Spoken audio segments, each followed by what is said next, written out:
일본은 과거를 제대로 반성하지 않았어. 이토 히로부미가 한 짓들을 생각하면 일본이 그를 영웅처럼 대하는 게 이해되지 않아. 연세대학교 국제학부의 동아시아 근현대사 수업이 끝난 직후 한국인 친구 성민의 날카로운 발언이 교실을 가로질렀습니다. 순간 저의 심장이 멎는 것 같았습니다. 교실 안의 공기가 얼어붙었고 모든 시선이 저를 향했습니다. 그건 너무 단편적인 시각이야. 저도 모르게 목소리가 높아졌습니다. 손끝이 떨렸지만 이대로 물러설 수는 없었습니다. 이토 히로부미는 일본 근대화의 아버지야. 그분이 아니었다면 일본은 서구 열강의 식민지가 되었을걸? 메이지 유신을 이끈 위대한 정치가였어. 위대한 정치가? 성민이 차갑게 웃었습니다.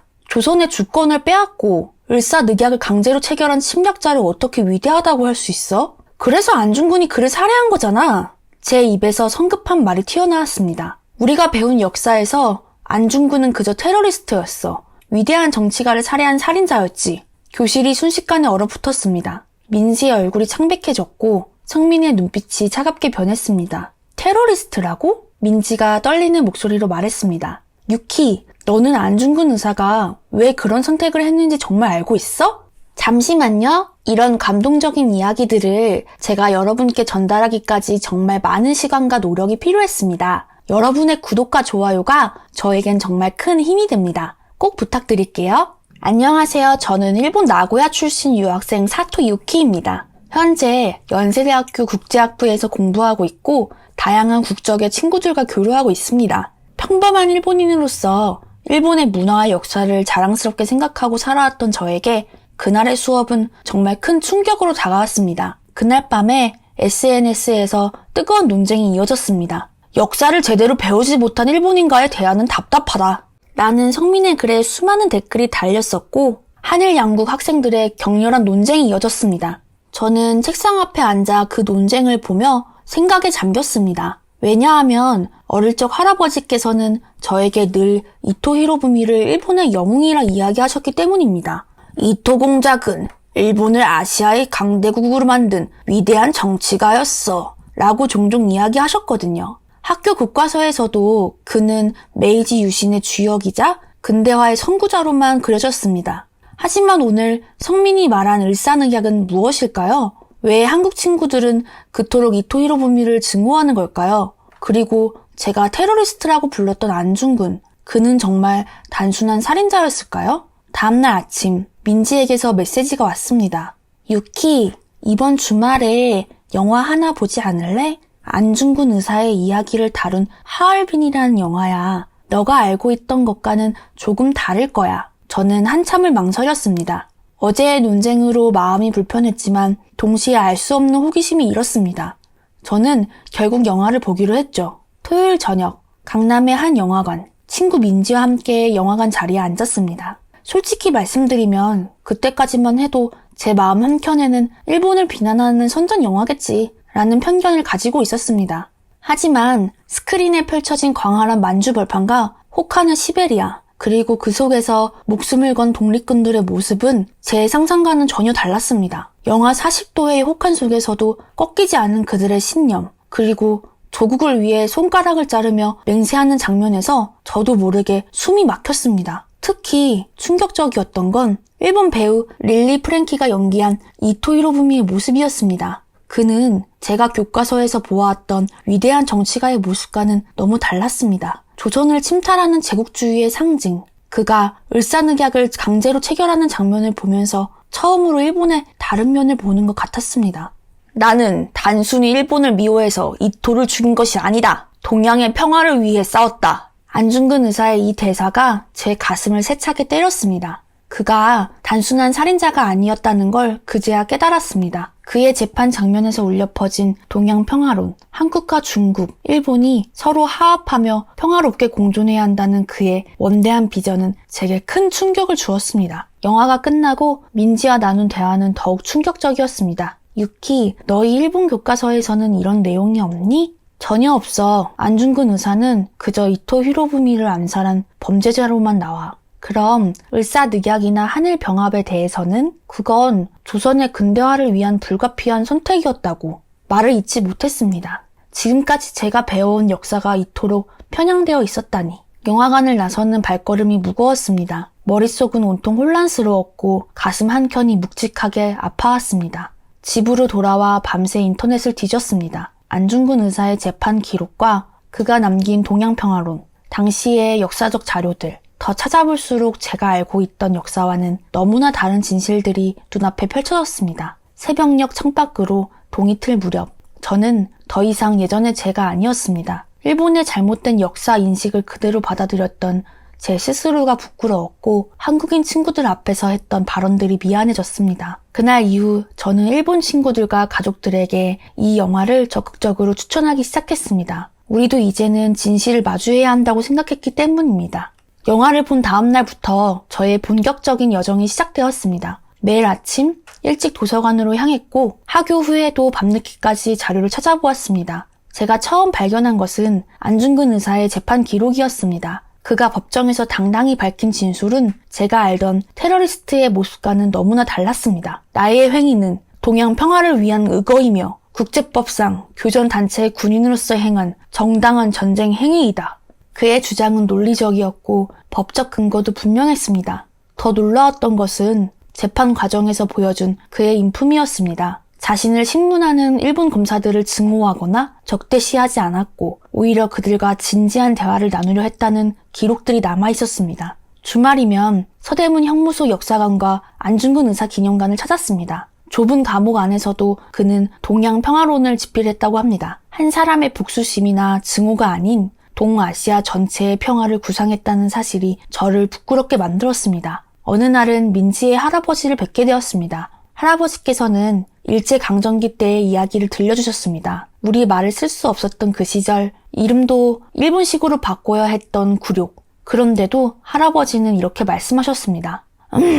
미움이 아니라 이해가 필요하다. 안중근 의사님도 그걸 알고 계셨지. 그 말씀은 제 가슴에 깊이 새겨졌습니다. 이제는 매주 수요일마다 역사연구 동아리에서 한일 관계를 주제로 토론하고 있습니다. 처음에는 일본 학생이 이런 주제로 발표한다고 하니 의아해하는 시선도 있었지만 지금은 많은 친구들이 저의 발표를 기다립니다. 특히 현대사회에서의 동양평화론의 의미라는 주제로 한 제 발표는 큰 반향을 일으켰습니다. 안중근 의사의 사상이 단순히 과거의 유산이 아니라 현재 한중일 관계에서도 매우 중요한 시사점을 준다는 걸 많은 친구들이 공감했기 때문입니다. 발표를 끝난 후 한 친구가 저에게 물었습니다. 유키, 이런 이야기를 일본 친구들에게도 들려주고 싶지 않아? 그 말은 제 마음속에 오래도록 남았습니다. 곧 다가올 겨울방학, 제 고향 나고야로 돌아가면 무엇을 해야 할지 깊은 고민에 빠졌습니다. 하지만 이미 제 마음은 정해져 있었습니다. 이제는 일본의 젊은이들에게도 이 불편한 진실을 전해야 할 때였으니까요. 겨울방학이 시작되고 저는 다시 일본 땅을 밟았습니다. 오랜만에 만난 나고야의 친구들과 술자리를 가졌는데 용기를 내어 하얼빈 영화 이야기를 꺼냈습니다. 너 왜 그런 반일 영화에 관심을 가지는 거야? 한국에 있다 보니 세뇌당한 거 아니야? 예상은 했지만 친구들의 반응은 차가웠습니다. 제가 몇 달 전까지 그랬던 것처럼 그들도 안중근 의사를 여전히 테러리스트로 생각하고 있었습니다. 하지만 물러설 순 없었습니다. 스마트폰으로 영화의 한 장면을 보여주었습니다. 릴리 프랭키가 연기한 이토 히로부미가 조선의 주권을 빼앗는 그 장면, 그리고 안중근 의사가 법정에서 동양평화를 외치는 장면. 잠깐! 릴리 프랭키가 이 영화에 출연했다고?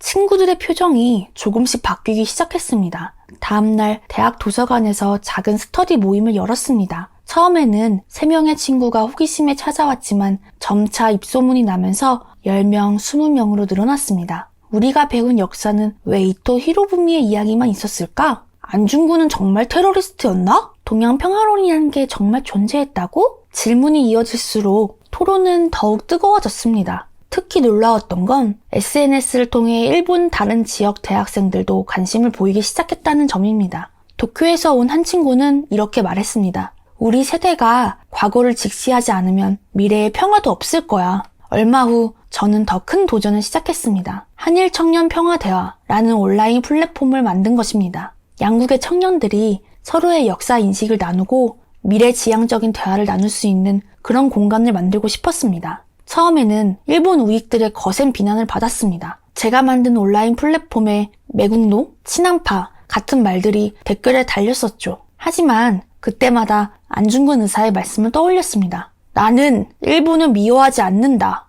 잘못된 제국주의를 거부할 뿐이다. 점차 변화가 일어나기 시작했습니다. 특히 젊은 세대들 사이에서 과거사를 바로 보자는 목소리가 커졌고 우리 플랫폼의 회원수도 늘어났습니다. 지난달에는 나고야 대학에서 동양평화론과 현대적 의미라는 주제로 강연회도 열었습니다. 200석 규모의 강당이 가득 찼고 많은 학생들이 진지한 관심을 보였습니다. 우리가 배운 역사가 전부가 아니었다는 걸 알게 됐어. 안중근의 평화 사상은 지금 시대에도 필요한 것 같아. 이제는 도쿄, 오사카 등 다른 도시에서도 강연 요청이 들어오고 있습니다. 작은 변화가 시작된 것 같아 제 가슴이 뭉클합니다. 얼마 전엔 한 일본 신문사에서 저에게 인터뷰를 요청했습니다. 기자가 물었습니다. 왜 이토 히로부미를 부정적으로 보게 된 건가요? 저는 기자에게 이렇게 대답했습니다. 이토 히로부미를 부정하는 게 아닙니다. 다만 우리가 모르고 있던 진실, 그리고 그 속에서 평화를 외쳤던 안중근 의사의 목소리에 귀 기울여 보자는 것입니다. 그 인터뷰가 보도된 후 제 SNS 계정으로 수많은 메시지가 쏟아졌습니다. 그 중에서도 가장 놀라웠던 건 도쿄대학교에서 온 메일 한 통이었습니다. 제가 운영하고 있는 한일 청년 평화대화 플랫폼에 게시글을 보고 연락했다는 것입니다. 사토시의 글을 읽고 큰 감동을 받았습니다. 저희도 도쿄대에서 평화 토론회를 열고 싶은데 한국 대학생들과 함께 이야기를 나눌 수 있을까요? 처음에는 믿기지 않았습니다. 제가 시작한 작은 온라인 공간이 이렇게 큰 관심을 받게 되리라는 상상도 못했으니까요. 도쿄대 학생들은 동아시아의 평화와 청년의 역할이라는 주제로 토론회를 제안했습니다. 한국의 대학생들과 온라인으로 연결해 서로의 생각을 나누는 자리를 만들고 싶다고 했죠. 한 달 후에 도쿄대 캠퍼스에서 첫 토론회가 열렸습니다. 한국의 연세대, 고려대 학생들이 화상으로 참여했습니다. 처음에는 어색했지만 대화가 시작되자 시간 가는 줄을 몰랐습니다. 우리는 왜 서로를 이해하지 못했을까요? 도쿄대 3학년 야마모토의 발표를 시작으로 토론이 시작되었습니다. 과거의 잘못을 인정하는 것이 평화의 시작입니다. 연세대 학생의 말에 도쿄대 학생들이 깊이 고개를 끄덕였습니다. 특히 인상적이었던 건 일본 학생들이 직접 안중근 의사의 동양평화론을 발표 주제로 선택했다는 점입니다. 그들은 100년 전 안중근 의사가 꿈꾼 평화의 비전이 지금 우리가 풀어야 할 숙제라고 입을 모았습니다. 토론회 이후 예상치 못한 변화가 일어났습니다. 참가했던 학생들이 자발적으로 매달 온라인 모임을 갖기 시작한 것입니다. 한일 관계 개선을 위한 청년들의 역할을 고민하고 서로의 문화를 이해하기 위한 프로그램도 기획했습니다. 최근에는 더 큰 발걸음을 준비하고 있습니다. 내년 봄 하얼빈으로 함께 떠나기로 한 것입니다. 한일 청년들이 함께 안중근 의사의 발자취를 따라가며 그가 꿈꾼 평화의 의미를 되새겨보자는 취지입니다. 우리가 걷는 이 길이 바로 안중근 의사님이 꿈꾸던 평화로 가는 길이 아닐까요? 한 일본 학생의 말이 아직도 제 귓가에 맴돕니다. 지난 주말 저는 나고야의 한 고등학교에서 강연을 했습니다.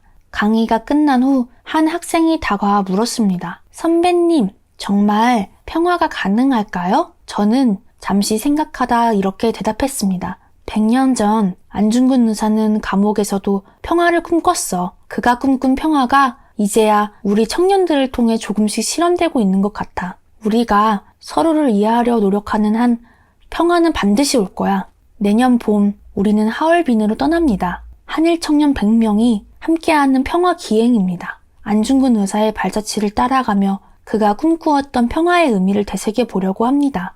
이 계획을 처음 발표했을 때 많은 분들이 걱정하셨습니다. 일본 우익들의 반발도 있었고 한국에서도 시기상조라는 목소리가 있었습니다. 하지만 청년들의 반응은 달랐습니다. 모집 공고를 낸 지 일주일 만에 한일 양국에서 300명이 넘는 지원자가 몰렸습니다. 우리도 평화를 위한 첫 걸음을 내딛고 싶습니다. 안중근 의사의 마지막 발자취를 따라가며 그분의 꿈을 이어가고 싶습니다.